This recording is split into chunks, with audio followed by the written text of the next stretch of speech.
Hey everyone, Tin Man here with today's daily jail meta update for Dota Underlords. So today's jailbirds, we've got a interesting mix that actually no real key units in any big strategies are taken out. So there's going to be a lot of strategies open up today.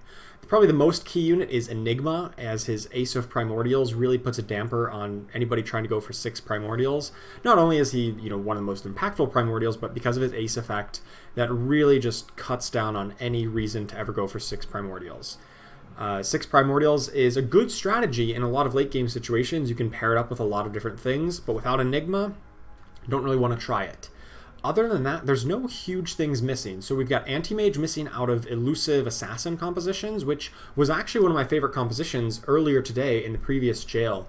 I was running a lot of assassins and doing quite well with it on stream, because you get the Antimage, the Phantom Assassin, and Templar Assassin, and bam, you get a 3 assassin buff, you get a 3 elusive buff, you slap 3 more assassins in there, and it's a really strong composition.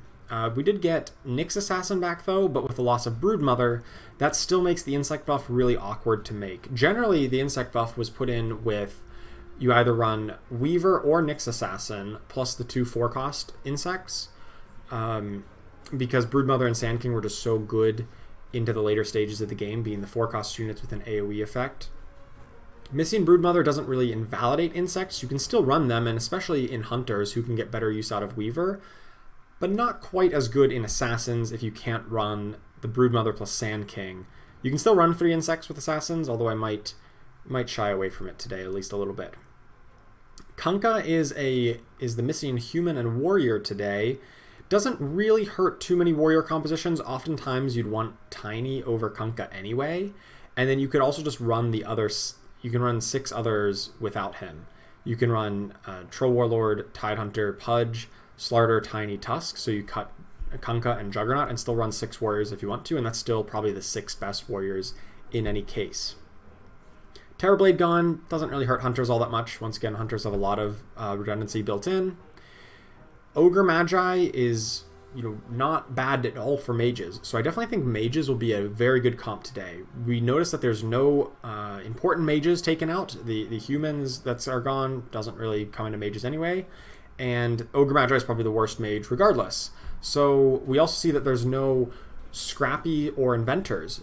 In days past, it was always Clockwork or Timbersaw or Tinker was just banned out every single day.